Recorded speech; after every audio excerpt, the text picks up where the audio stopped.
ఈ ఫోటో చూసారా? ఫోటోలోని ప్రజలు ఏం చేస్తున్నా ఒకసారి గమనించండి. ఒక రైతు పొలంలో ఉల్లి గడ్డలు ఏరుకుంటున్నారు. అయితే విషయానికి వస్తే, పూర్తి వివరాలకు వస్తే, జోగులాంబ గద్వాల్ జిల్లా రాజులి మండల కేంద్రంలో శేఖర్ అనే రైతు 2 ఎకరాల పొలం కౌలు తీసుకొని ఉల్లి పంట సాగు చేశారు. పెట్టుబడి దాదాపు 2 లక్షలు పోయింది. కౌలు అన్నీ, విత్తనాలు అన్నీ కలుపుకొని. అయితే పంట దిగుబడి చేతికి వచ్చేసరికి మార్కెట్లో ఉల్లి 300 రూపాయలు, దాదాపు 70 క్వింటాల వరకు ఉల్లి వెళ్తానే ఆయన అంచనా వేశారు. అంచనా ప్రకారం వేస్తే 20,000 కన్నా రూపాయి రావట్లేదు. అయితే ఈ ఉల్లిగడ్డ తీసి మార్కెట్ ధర ఖర్చుతో కూడుకున్న పని. దీనిని ఇంకా ఇలా వదిలేస్తే బాగున్న ఉద్దేశంతో గ్రామంలో జనాలు చెప్పారు, ఎవరు నచ్చిన ఉల్లిగడ్డ వాళ్ళు తీసుకొని వెళ్ళొచ్చు అని.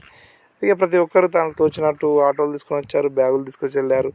అయితే ఒక కూరగాయల వ్యాపారి మాత్రం ట్రాక్టర్ తీసుకొని, మనుషులు తీసుకొని వచ్చి ఉల్లి పంట పీక్కొని వెళ్ళారు.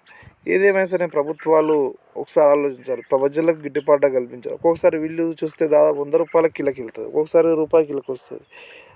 ఇప్పుడు ఈ తక్కువ రేటు ఉన్నప్పుడు మినిమం రేటు రైతులకు కల్పించి కోల్డ్ స్టోరేజ్లో స్టోర్ చేసి, ఎక్కువ రేటు ఉన్నప్పుడు మార్కెట్లోకి రిలీజ్ చేసి విడుదల చేస్తే ధరల స్థిరీకరణ ఏర్పడి సామాన్యునికి, ప్రతి ఒక్కరికి ధరల ప్రభావం పడకుండా ప్రజలు మంచి వినియోగించి వాడుకుంటారు. కాబట్టి ప్రజలకు హెల్ప్ చేయాలి, ప్రభుత్వాలు ఈ దిశ కూడా ఆలోచించాలి.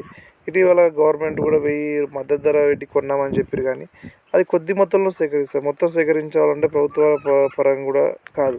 కాబట్టి కోల్డ్ స్టోర్లు ఏర్పాటు చేసి తక్కువ రేటుకు రైతులకు రెంట్ ఇస్తూ ఉపయోగపడుతుందని నా అభిప్రాయం.